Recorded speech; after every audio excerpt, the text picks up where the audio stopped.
Всем привет! Сегодня я добрался до Метрополитен парка.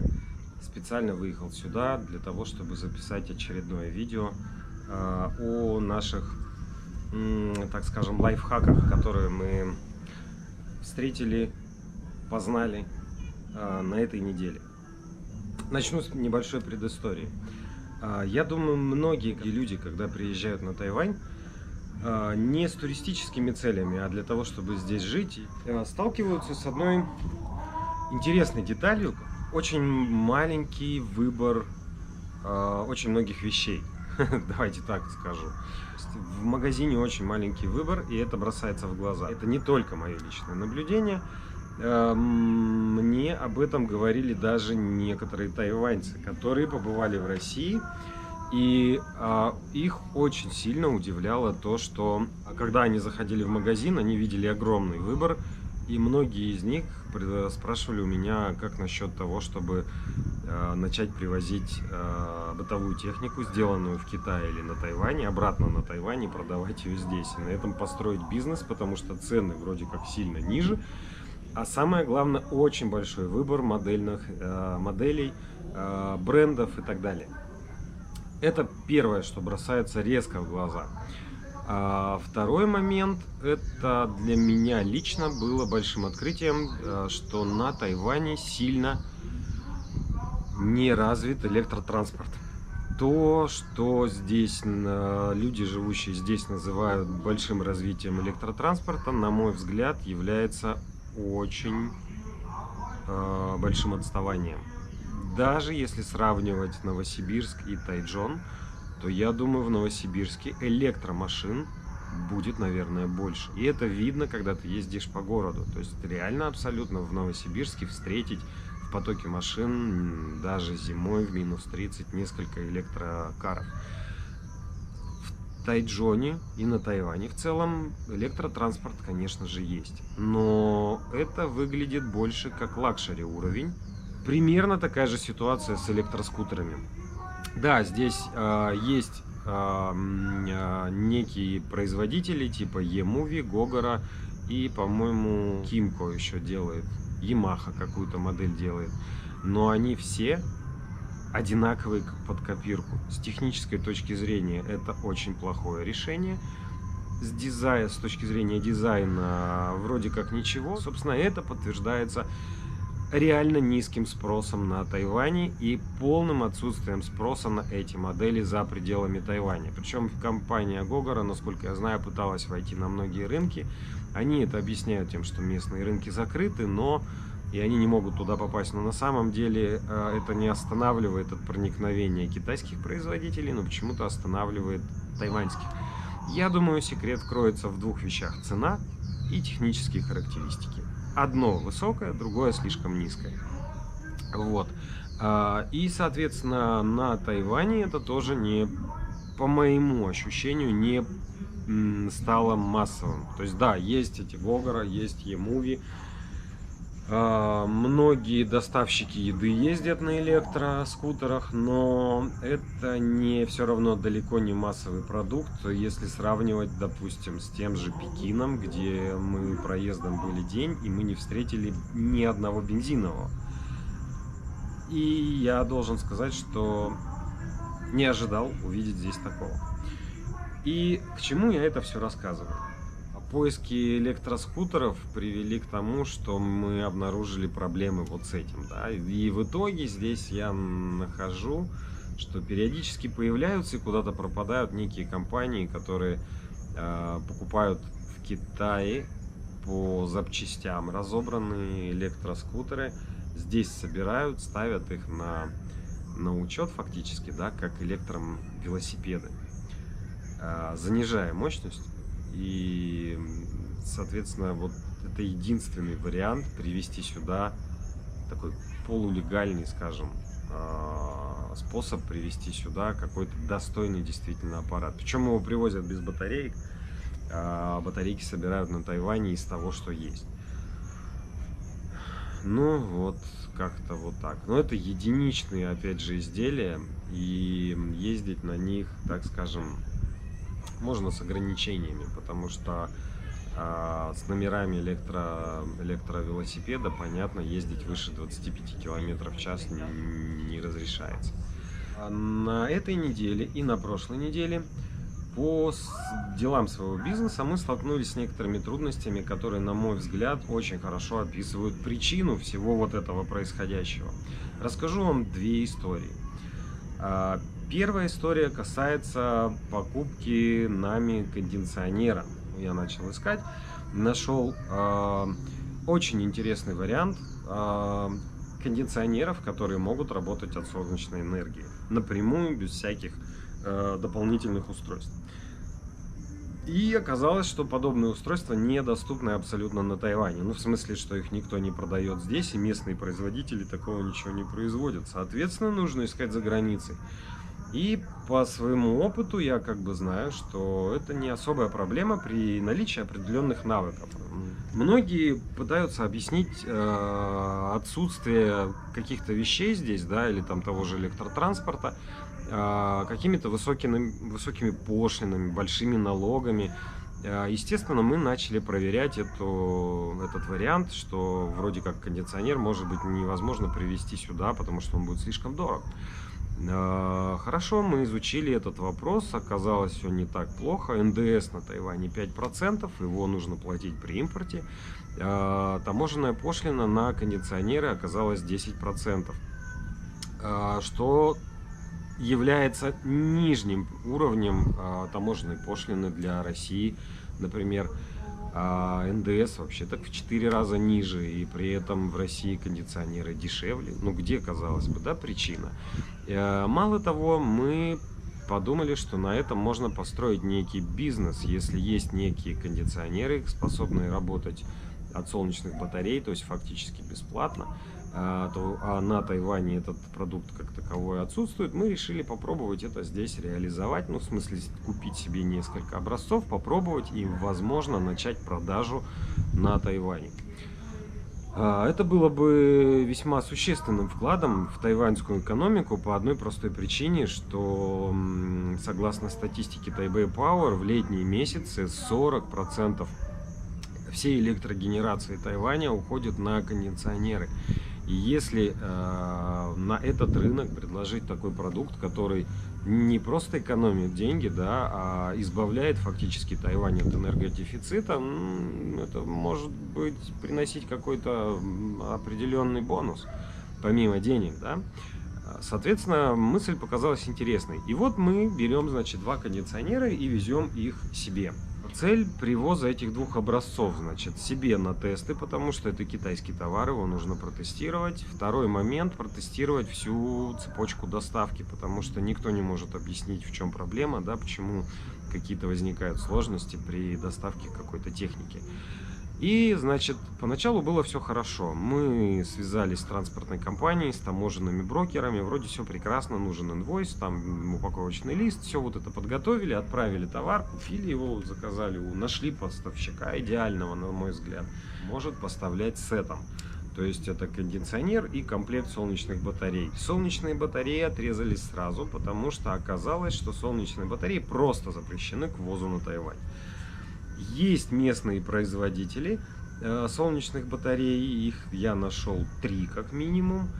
Когда есть некий запрет, барьер на ввоз каких-то товаров в страну, ну я имею в виду Тайвань, соответственно, внутренние производители делают такую вещь, когда им звонишь и заказываешь что-то, ну, например, те же солнечные панели. Именно с этим мы не столкнулись, я это встретил позже. Они называют цену для внутреннего рынка выше на 30-40%, чем если вы будете их перепродавать на экспорт. То есть они абсолютно реально пользуются тем, что вы не можете привезти ничего из-за границы. И фактически существует ценовой сговор у производителей для поставок на внутренний рынок той продукции, которая без альтернатив покупается на внутреннем рынке. Это для меня было открытие. Со второй проблемой мы столкнулись, когда мы привезли кондиционеры на таможню. Тут неожиданно выяснилось, что на Тайване существует дополнительный сбор. Я не знаю, как он точно называется, но он 20%. и этот сбор на бытовую технику. То есть это не таможенная пошлина. Я так понимаю, что Тайвань решил обойти таким образом правила ВТО. И внешне, чтобы не выглядело, что это барьер торговый, да, для иностранных компаний, они его, как бы этот налог не прикрепили, так скажем, к таможенному оформлению. То есть да, есть НДС 5%, есть 10% пошлина, и все замечательно. Но есть дополнительный 20% налог. Причем берется это все тоже интересным способом. То есть сначала берется один налог, потом сумма с этим налогом, с нее берется второй налог. То есть получается так, если просто просуммировать 20, 10 и 5%, то это вроде как 35%. В реальности это 39%. И тут встает второй вопрос, вот который я уже не ожидал. Оказалось, что кондиционеры разделяются на несколько категорий. Часть из них запрещена к ввозу с Китая вообще, а вторая часть, как бытовые кондиционеры, например, их ввозить можно. Но нужно выбрать тип применения, так скажем. То есть для своего применения привезти можно партию образцов. Что мы, собственно, в итоге и выбрали. А вот для продажи нужно сделать некую инспекцию. Ну, сначала, казалось бы, вроде как инспекция. Ну, да, естественно, нужно проверить товар, не зараженный ли он, не радиоактивный, там какие-то такие вещи, да. Ну, вроде как логичное требование сделать инспекцию. Но когда мы начали выяснять подробности, оказалось, что эта инспекция – это не какое-то простое занятие за 1000, за $2. Это полная инспекция на электромагнитную совместимость и безопасность и энергосбережение. Оказалось, что каждая модель кондиционера, а их у нашего поставщика 4, соответственно, каждая модель должна проходить инспекцию отдельно. Инспекция занимает от 6 до 8 месяцев каждой модели и стоит порядка $6000 американских на каждую модель. Откуда вообще взялась, да, вот эта сертификация? Я отследил, ну точнее прочитал информацию по поводу сертификации кондиционеров. 3 года назад, если я правильно понял, тайваньское правительство озадачилось вопросами энергоэффективности. Они хотели ранжировать вот по кондиционерам, то, что касается, ранжировать кондиционеры по классам энергоэффективности. Ну, вот эти вот буковки, да, которые пишут там А, Б, С, А+, А++. Я хотел привезти на Тайвань кондиционер, который просто может реально в ноль свести потребление электроэнергии. Из-за документа, который обычные кондиционеры ранжируют, да, и в котором просто нет упоминания о том, что кондиционер может вообще быть с нулевым энергопотреблением. Соответственно, из-за этого документа, получается, невозможно привезти на Тайвань технологию, фактически, технологию совершенно не потребляющих кондиционеров. То есть борьба за энергоэффективность привела к тому, что энергоэффективность развиваться перестала. Додумался, почему на тайваньском рынке представлено очень мало моделей. Я на себе это прочувствовал, что получается очень простая закономерность. Если я привезу 4 модели, я увеличу себе расходы, да, но при этом продажи вырастут, ну, не в 2, в 3, в 4 раза. Соответственно, мне очень выгодно привезти только одну модель и вынуждать покупателя покупать только одну. Тогда, может быть, я потеряю там 30% покупателей, но всех остальных я спрессую в одну эту модель, и эти $6000 и те 20% налогов, они мне будут окупаться значительно быстрее. То есть вот эта ситуация загоняет всех поставщиков, всех производителей в рамки того, что он вынужден привозить, ограничивать выбор потребителю. Многие местные жители говорили мне, что ограниченный выбор всего, ну, в том числе бытовой техники, связан с тем, что тайваньцы очень неприхотливы, или они не хотят покупать какие-то вещи, там, типа, им и вот этого достаточно, того, что есть, они не любят вот это вот все, да. Это все неправда. Я вижу, что если они видят качественный товар, какой-то необычный, они, многие, не все, да, за всех не будем говорить, многие обращают внимание, и, ну, например, как вот наш велосипед, у меня очень часто подходят и спрашивают, где я его взял, просят контакты и хотят купить такой же. Проблема не в том, что тайваньцы какие-то особенные, они не особенные, а вот условия, созданные государством, они вынуждают рынок становиться таким. То есть тот, кто хочет что-то ввести, он фактически не может сделать здесь хорошее предложение, он вынужден ограничивать и вынуждать покупателя к чему-то. Тот, кто производит здесь, знает эту ситуацию и пользуется ей в полный рост. Причем, насколько я понимаю, доходит реально до картельных сговоров, когда многие производители просто договариваются между собой, что они на внутреннем рынке будут держать цены выше. И выходит такая интересная штука, что это, насколько я понимаю, приводит к тому, что внутренний рынок не развивается, а многие связанные сферы просто отстают в развитии в принципе. Я имею в виду тогда, когда нужно какое-то оборудование, а оно там дороже в 2 раза, чем китайское, с Китая ты ввести не можешь. И, соответственно, получается, ты просто работаешь на каком-то старье, и твой продукт не конкурентно способен относительно китайского. Тайваньская экономика, на мой взгляд, в принципе, я думаю, это одна из причин, почему она не может расти бурно, потому что потенциал есть, и вот до этого я не понимал причины вот этого сдерживания. Второй пример, с которым мы столкнулись, буквально на прошлой неделе мы заказали в Китае изготовление проводов питания для нашего устройства. Ну, это обычный, в общем-то, провод, вилочка, да, провод 5 метров. Ну, там специфика определенная есть, он нестандартный, поэтому, собственно, я не смог найти производителя на Тайване. Ну и, собственно, из-за цены. Цена, естественно, на Тайване будет немножко, да не немножко, в 2 раза обычно выше. Ну, казалось бы, какие могут быть сложности привезти вилку-провод, собранный, да, из Китая? Не должно же быть никаких особых ограничений.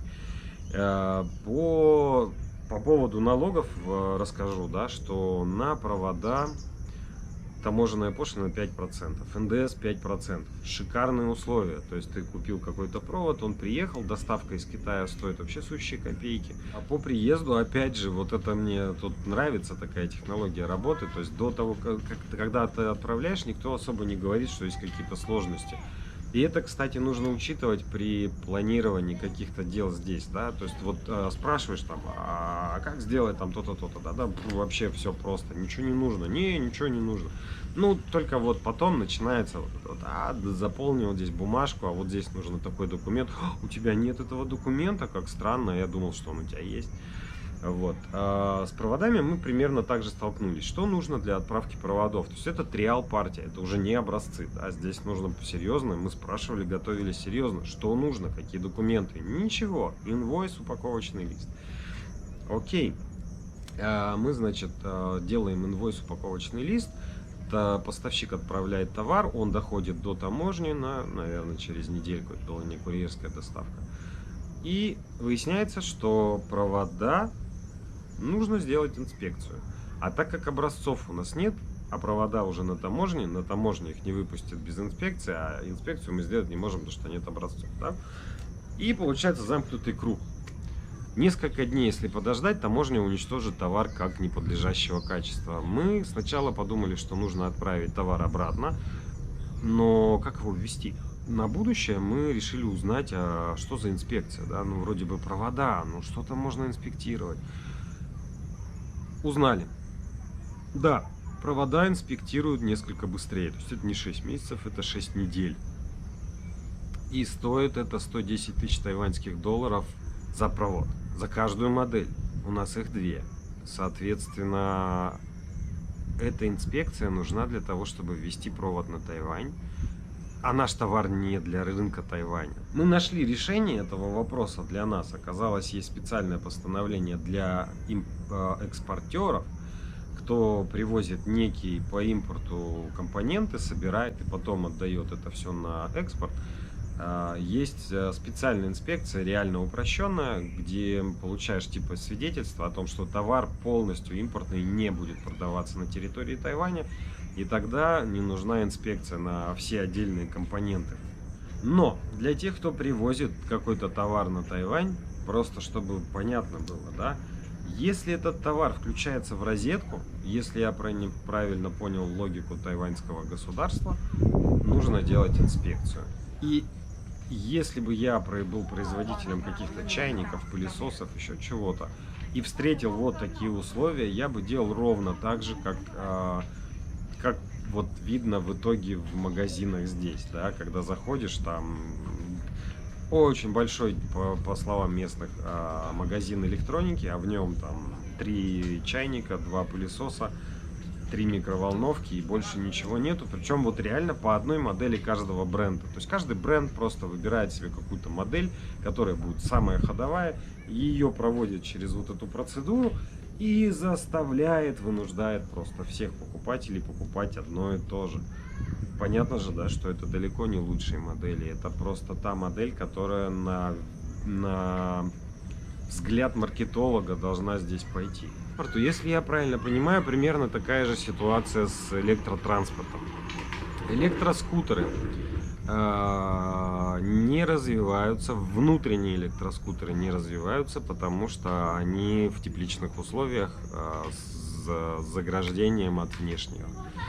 И это мне очень напоминает ситуацию с АвтоВАЗом и запретительными пошлинами на иномарки, на бэушные, да. Когда это все вводили, это было просто, крест на развитии.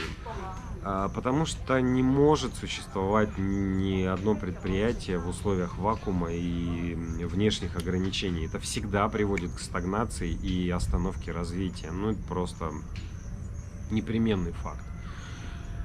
Здесь примерно такой же расклад получается, потому что тайваньское правительство ввело жесткое регулирование категорий электротранспорта. Фактически на рынке представлены только то, что может ехать, двигаться со скоростью 25, может быть 30 км в час. А здесь физическая есть связь, это мощность двигателя в районе 800 Вт. Но из практики 800 Вт это достаточно реально только для велосипеда, когда с педалями, да, с помощью педалей. Электроскутер мощностью 800 Вт это детский лепет. Собственно, примерно так оно и происходит. Многие люди здесь пытаются покупать эти электроскутеры, но пользоваться ими пользуются там до ближайшего магазина доехать, а чтобы куда-то подальше у них есть бензиновый. Для нормальной эксплуатации мощности должны быть, начинаться где-то с 1,5 киловатт и оптимальная, на мой взгляд, где-то 2. Такое для ширпотреба, так скажем. А эта мощность запрещена, потому что 2-киловаттный может ехать 80. 80 это нужны уже вроде как официально, легально, нужны номера такие же, как на бензиновых скутерах. И значит права, но проблема даже не в этом. Это автоматически означает, что производитель должен пройти ту же самую сертификацию, причем инспекцию, да, внутреннюю. Причем, я так понимаю, на транспорт инспекции значительно сложнее и дороже. Соответственно, вот Гогора смогла пройти, да, Ямаха смогла, но эти два производителя абсолютно не заинтересованы в том, чтобы сделать хороший реально транспорт. Они что-то делают, они что-то показывают на выставках, сделали красивый дизайн, на выставках смотрится круто, инновационно там и так далее, все хлопают, грамоты собирают, результат нулевой. Или он нулевой, я его оцениваю так. Что касается электромашин, значит, на Тайване я нашел две категории электротранспорта. Это Tesla из разряда лакшери. Из других вариантов электротранспорта я еще находил Nissan Leaf'ов в пределах 11-12 года выпуска. Если я правильно понял, это Nissan Leaf'ы, которые попали сюда либо каким-то совершенно случайным образом, либо которые были ввезены до каких-то ограничений, там, усложнений требований. Потому что все эти Nissan Leaf, ну, так скажем, они в хорошем состоянии, но они все с конченными батареями, и батареи привезти на Тайвань литий-ионные невозможно, это под запретом. Собрать, поменять батарею на Тайване невозможно, потому что тех элементов, которые нужны для Nissan Leaf, в частности, на Тайване никто не производит. И вот мы упираемся в то, что правительство фактически создало еще одну зону, которая не может развиваться здесь. Многие объясняют это маленьким рынком сбыта, это полная туфта. 23 миллиона компактно живущих людей, это, грубо говоря, ну, не знаю, московская агломерация. Да? И вот представить, что Москва живет отдельно с кучей денег, с кучей производства, в идеальном климате, на мой взгляд, и при этом что-то не продается, ну смешно. Любая компания, которая в России выходит на московский рынок, она, естественно, сразу в шоколаде. И любая компания, вышедшая на рынок Тайваня, я думаю, тоже могла бы быть в шоколаде. Если бы не инспекции. Что с инспекциями? Значит, исследование простого вопроса открыло мне как бы причины всего происходящего с электротранспортом здесь. Если попытаться привезти автомобиль, например, из США, бэушный, там, 4-летний, например, да, с какого-нибудь аукциона, это вполне реально купить его там за такие достаточно небольшие деньги, потому что если сравнивать в цене, то там новый Nissan Leaf второй серии, изначально в магазине новый, да, 49 тысяч американских долларов он стоит здесь, 24 тысячи долларов США он стоит в США. Соответственно, если он там 3-4-летний будет, ну, он будет там в полцены, например, да, вроде классно, в 4 раза дешевле, можно привезти, все сделать. Но при ввозе любого транспорта, это касается не только электро, да, есть такая штука, тесты на, вот тут самое смешное, да, тайваньское правительство, помним, да, оно за зеленые технологии, за энергосбережение и за экологию. Соответственно, 2 теста на шумность и на выхлопные газы, которые обязательны для всего транспорта вне зависимости от категорий. Ну, по крайней мере, сейчас, да. И это кажется смешным, но из-за теста на шумность и на выхлопные газы электротранспорт, приезжающий на Тайвань, ну, то есть электромашины конкретно говорю, становится больше, чем в 2 раза дороже и теряют всякий смысл. Я несколько компаний обзванивал, ну, в смысле, переписывался, и во всех отказались фактически мне везти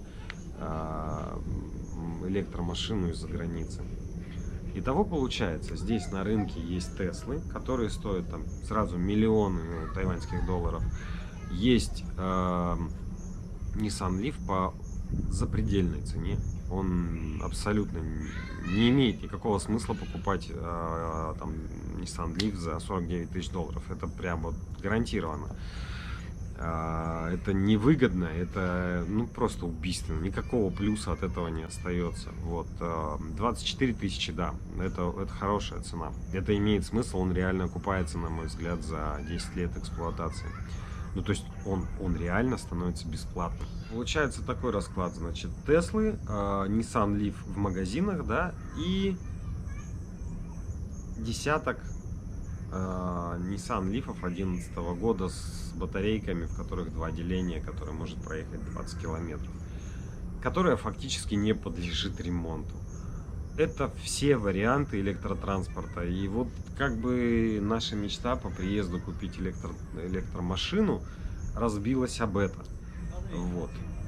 И вот сегодня я вам собрал всю ту информацию, которую получил, и которая у меня как-то как мозаика сложилась на этой неделе, после того, как я понял, что на Тайване существует прям целая система. То есть до этого первый раз, когда я столкнулся с электротранспортом, я подумал, что это единичный какой-то случай, там, исключение и так далее. Нет, оказывается, на Тайване существует очень разветвленная и такая изощренная система, когда все продукты, да, ну то есть как продукты, электроника, изделия какие-то промышленные, Они либо барьерами вообще закрыты от Китая, да, либо, вот построена эта система инспектирования и дополнительных налогов внутри на то, чтобы не позволить Китаю. То есть я понимаю, что причина в большинстве случаев это противостояние с материковым Китаем. В этом смысле я поддерживаю Тайвань, я понимаю, что, ну, и согласен с правительством, то, что Китай, естественно, хочет контролировать и, ну, задавить фактически Тайвань. И это заметно, это чувствуется, и тайваньское правительство пытается этому противостоять. Но противостояние получается так: они перекрывают фактически кислород развитию своей экономики, противостоя Китаю, который в несколько раз больше в экономическом могуществе. Это сейчас не позволяет Китаю внедриться, так скажем, да, взять под контроль тайваньскую экономику, но это в целом стратегически разрушает экономику будущего. Не знаю, может быть, что-то в дальнейшем будет меняться, но вот на сегодняшний день ситуация вот такая. И в этом смысле она не очень радует. То есть внутренний рынок, он вот такой вот специфический.